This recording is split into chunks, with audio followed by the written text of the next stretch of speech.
So I think it's a great question. A couple things. Everybody I'm sure in the room knows that Burson Marsteller was involved in the working for Facebook to raise awareness for a privacy issue regarding social search function on Google. I'm going to give you the company line because I happen to believe in it. Three things. One, total mistake. We should not have taken a client confidentially.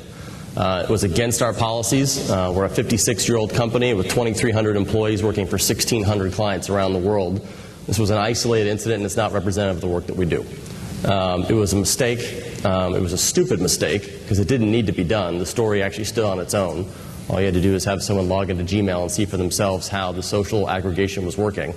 And it's been acknowledged as such. So end of story there in that space. What are we doing as a firm? I think that's important.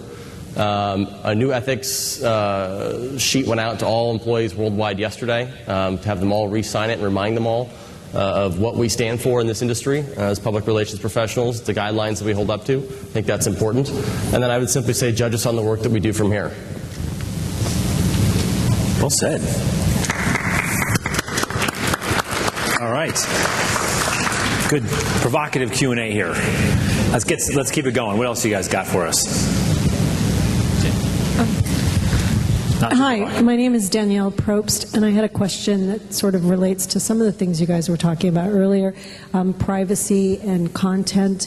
How do you see, because this is called the future of media, how do you see social networking and people sharing news items with each other evolving? For example, I was on an airplane, and there was a public announcement on the plane that Osama bin Laden had been killed, and I immediately went to my smartphone and Googled Osama bin Laden news and found that, and then later on Facebook in the feed I saw a lot of my friends were saying, oh, I just found out, and they were posting that on Facebook. What do you guys think of that?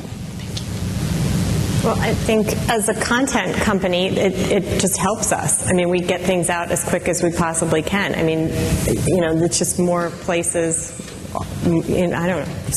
Yeah, I agree. And I mean, there's the debate, do you want to be first or do you want to be right? I think when you're a brand like CNN, you have to be right. You can't afford to just be first and take it on rumor. Whereas on Facebook or Twitter, you might hear some rumors, like I think it was Jeff Goldblum that he had to come out and say, I'm not dead, and that was a big Twitter rumor. So I think there's, the value in traditional media companies is in that credibility and that legitimacy. So you first Googled it, and I'm hoping that Topher, our awesome SEO guy who's here, had our pages optimized so that that was one of the top ones that you saw. If it wasn't, however, you probably still knew to go to CNN to verify if that was true or not.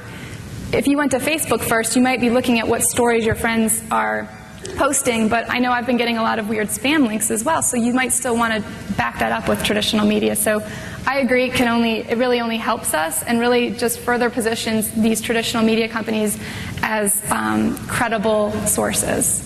And then you can share it with your networks. To that point, that day that it was announced, the following day, we had the most impressions we've ever had in a given day.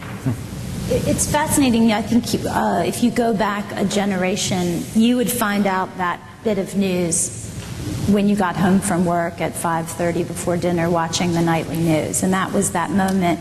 And then you wouldn't really talk about it until you got back to work or you were in the garden with your dog and talked to your neighbor. And now we don't have those singular portals for which information come out. And people are finding these bits of information and posting it. And I think what the fascinating thing is that you start to develop a habit that we don't always trust when someone says something, even if it's your friends. And so what happens is this reflection that goes back to whatever your identified, trusted source of information. We're talking about a news item here, but that same thing could be from a product for sale. People seem to trust Amazon. There's certain go-to points, so you see something out in the big social sphere, people tend to go back and gut check. Oh, Osama bin Laden, what are you going to do? You could spend more time in Facebook, but you're probably going to go to USA Today or to CNN and be like, well, what do they say? So I think it's important and a really good signal of where things are going, and actually underscores that news gathering organizations like the ones that we represent continue to invest in people who take the time to dig to the bottom of the story or give the deeper perspective, because the challenge of social media is it's a lot of skimming. And it's the depth of perspective that actually fuels what does that mean. I mean, I think we all know what Osama bin Laden's death means, but there's a lot of other stuff that's been happening in the Middle East in particular where, we don't live and eat that every day. And it's that deeper perspective that we need to understand what our country's doing in those different places. I think we've almost glossed over how fundamentally awe-inspiring the last couple of months have been for social media. If you consider that 5 years ago, the average person in China had never seen the Tiananmen Square video, never saw it. Didn't exist to them. It was banned. They couldn't get access to it.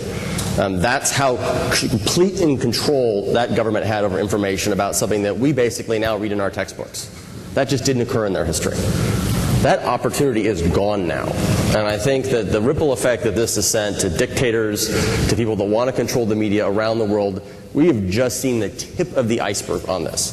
Now, did Facebook cause the revolution? No. A bunch of really brave people did. Was Facebook the organizing platform they could get onto that was outside of the control of the Minister of Information? Yes. And I think that is the fundamental shift that we're going to see just in the macro sense. What does this mean?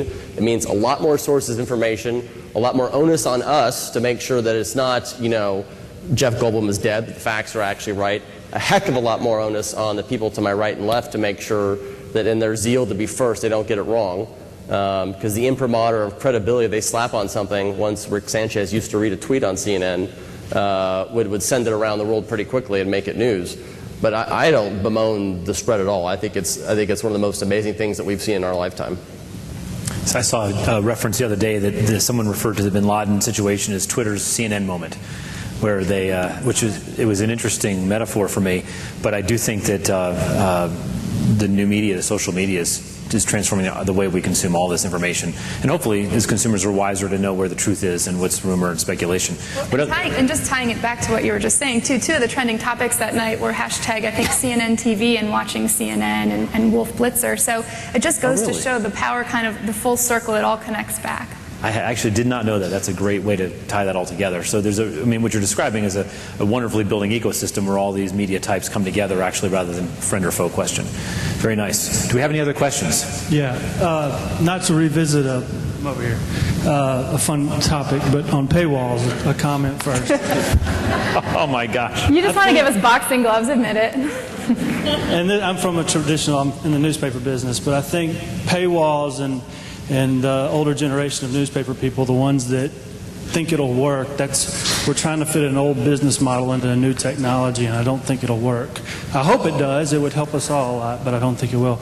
My question is, if you were a traditional newspaper company, and not that, we do have a web presence and a mobile presence, but if you were starting your newspaper company today and you're saying, okay, I've got to either do web or social media, which one would you do and why?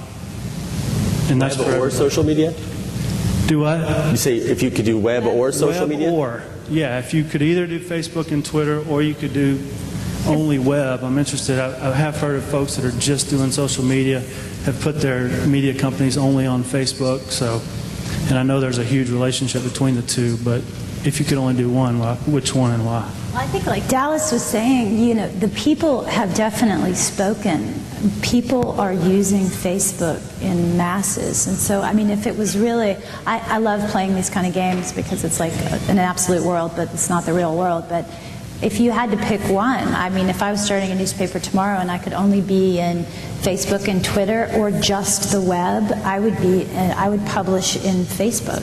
Because that's where people are going, all the tools are built in and shared. Now, I'm assuming some absolutes here. I'm assuming that my web thing couldn't have Facebook Connect, and my web thing couldn't share and do all that other. If you lived in absolutes, yeah, I would use Facebook as a content management system, and I would be where everyone was sharing and passing content along. I would say if that's really your choice, you might want to think about just selling it, investing in Apple, and letting that just rise for you until you have the time and money to do both. Not playing because that PR guy didn't answer the question. You give me. So here's a question: what do you think the single largest driver? Ask the question. What